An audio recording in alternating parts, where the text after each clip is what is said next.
राष्ट्र सह्याद्री, आवाज जनतेचा, प्रयत्न जनहिताचा।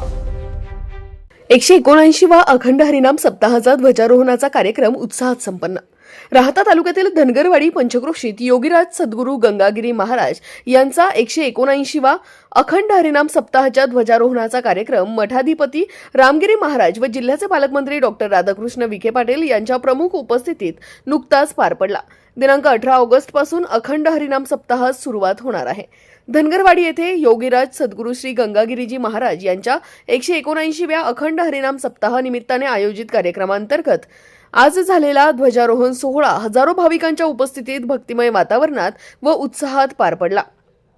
मठाधिपती श्री रामगिरीजी महाराज यांच्या शुभ हस्ते तसेच महाराष्ट्र राज्याचे जलसंपदा मंत्री तथा पालकमंत्री राधाकृष्ण विखे पाटील यांच्या मार्गदर्शनाखाली हा धार्मिक सोहळा संपन्न झाला। ध्वजारोहणावेळी वैदिक मंत्रोच्चार, टाळ मृदुंगाच्या गजरात आणि जय जय रामकृष्ण हरीच्या अखंड नामघोषात भगवा ध्वज फडकवण्यात आला। यावेळी परिसर भक्तिमय वातावरणाने दुमदुमून गेला। या कार्यक्रमाला विविध क्षेत्रातील मान्यवर, वारकरी, भाविक आणि ग्रामस्थ मोठ्या संख्येने उपस्थित होते। ध्वजारोहणानंतर उपस्थित मान्यवरांनी अखंड हरिनाम सप्ताहाचे धार्मिक, सामाजिक आणि सांस्कृतिक महत्त्व अधोरेखित केले। सप्ताह काळात कीर्तन, प्रवचन, भजन, हरिनाम संकीर्तन आणि विविध धार्मिक कार्यक्रमांचे आयोजन करण्यात आले असून पंचक्रोशीतील भाविकांनी मोठ्या संख्येने उपस्थित राहून दर्शन व नामस्मरणाचा लाभ घ्यावा असे आवाहन आयोजकांनी केले। कार्यक्रम आटोपल्यानंतर उपस्थित भाविकांसाठी महाप्रसादाचे देखील आयोजन करण्यात आले होते। विद्यार्थी जे आहेत ते मधुकरीचं भजन का करतात? मधुकरी शब्दाचा अर्थ आहे मधु म्हणजे मधमाशी। जसे मधमाशी ती काय करते, फुलाफुलातून थेंब थेंब गोळा करते, फुलाफुलातून थेंब थेंब गोळा करून ते मध साचवते आणि म्हणून ते मध पवित्र आहे। आपण देवपूजेला सुद्धा ते मध वापरतो, देवाला पंचामृतामध्ये स्नान घालण्याकरता मध वापरतो, प्रसादामध्ये पंचामृताच्या प्रसादामध्ये आणि मध वापरतो। अतिशय पवित्र असं ते मध आहे। ते का आहे तर एक बुंद एका कष्टाने, अतिशय कष्टाने त्या मधमाशीने गोळा केलेला आहे। अशा प्रकारे घराघरातून भाकरी गोळा करणं ही जी वृत्ती आहे ही मधुकरी वृत्ती आहे। त्या मधमाशीसारखी घराघरातून भाकरी गोळा करून एकत्रित येऊन तो प्रसाद जो वाटला जातो तो अतिशय पवित्र अशा प्रकारचा प्रसाद असतो। पवित्र ते अन्न हरिचिंतने भोजन आणि अशा प्रकारचं असणारं हे अन्नदान गंगागिरी महाराजांनी सुरू केलं। सहज रीतीने 179 वर्ष होत आहेत ही परंपरा अखंडित चालू। बऱ्याच ठिकाणी सप्ताह सुरू होतात, 10-5 वर्ष टिकतात, नंतर परंपराही बंद पडतात। काही अनेक मोठे मोठे आश्रम आहेत की आज त्या आश्रम झाडण्याकरता माणसं नाही। शेवटी गंगागिरी महाराजांची एक मोठी तपस्या आहे, ही साधना आहे। केवळ गंगागिरी महाराजांची तर आहेच, परंतु गंगागिरी महाराजांच्या नंतर हरिगिरी महाराज असतील, नाथगिरी महाराज असतील, सोमेश्वरगिरी महाराज असतील, गुरु नारायणगिरी महाराज आहेत। गुरु नारायणगिरी महाराजांनी सप्ताहामध्ये सप्ताहाच्या निमित्ताने समाज जोडण्याचं मोठं कार्य केलं।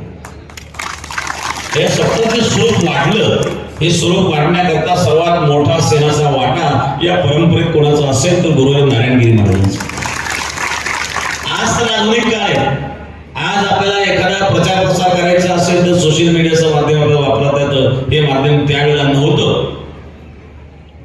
आणि म्हणून गुरुवर्य नारायणगिरी महाराजांनी जो समाज जोडला आणि नुसता जोडलाच नाही तर ठोकून टाकून तयार केला। आणि म्हणून आज आपल्याला हे जे दृश्य दिसतंय हे त्यांनी लावलेलं रोप आणि त्यांनी केलेलं कष्ट, त्याचं फळ आपल्याला चाखायला मिळते। गंगागिरी महाराजांनी तर रोप लावलं पण त्याला खत पाणी घालण्याचं काम गुरु नारायणगिरी महाराजांच्या काळामध्ये विस्तृत रीतीने झालं आणि आज आपल्याला फळ चाखायला मिळत आहे। हे या सर्व महात्म्यांचं असणारं तपस्येचं फळ आहे। अखंड हरिनाम सप्ताहाच्या निमित्तानं हा ध्वजारोहण सोहळा या ठिकाणी संपन्न होतोय। या निमित्तानं आपल्या सर्वांचं हे अतिशय मंगलमय सोहळ्याच्या निमित्तानं आपल्या सर्वांचं मनपूर्वक मी स्वागत करतो। 179 वर्ष ही अखंडपणे सुरू असणारी परंपरा ही दिवसागणी नवीन मित्र प्रस्थापित करते। आणि एकमेव कारण म्हणजे या सगळ्या सप्ताहाला एक अध्यात्माचं अधिष्ठान मिळालेलं आहे। मी सुरुवातीला उल्लेख केला की आता 20 शताब्दीकडे या सप्त्याची वाटचाल होते। 179 वर्ष आले. थोड्या दिवसामध्ये 200 वर्षापर्यंत आपण जाणार. म्हणजे आपल्या तेवढंच 200 वर्षाचा सत्ता पाहण्यासाठी आपल्या सगळ्यांचं वय वाढावं अशी मी प्रार्थना करतो. तर आध्यात्मिक क्षेत्रामध्ये एक वेगळा गुण आहे सत्याचा. Guinness book of world record मध्ये सत्याचं नाव झालं. आणि या सत्याला खरं कोणाच्या निमंत्रणाची गरज नाही. पुढे गाड्या पाठवा लागत नाही, काय व्यवस्था आहे ती विचारावं लागत नाही. केवळ ज्ञानोर तुकारामाच्या गजर करत लाखो भाविक ह्या सप्ताकडे आपले पाय ओढतात, धावत जातात, सप्तामध्ये सहभागी होतात. समाजाला उभी केलेली शक्ती जी आहे हेच खरं या सप्त्याचं मुख्य यश आहे असं मी मानतो. नुकतीच आता आषाढी वारी आषाढी एकादश संपन्न झाली. मी स्वतः पंढरपूरला गेलो.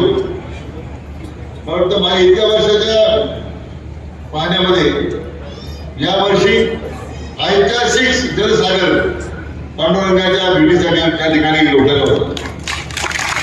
राष्ट्र सह्याद्री न्यूज साठी प्रतिनिधी युनुस इनामदार, धनगरवाडी. राष्ट्र सह्याद्री, आवाज जनतेचा, प्रयत्न जनहिताचा.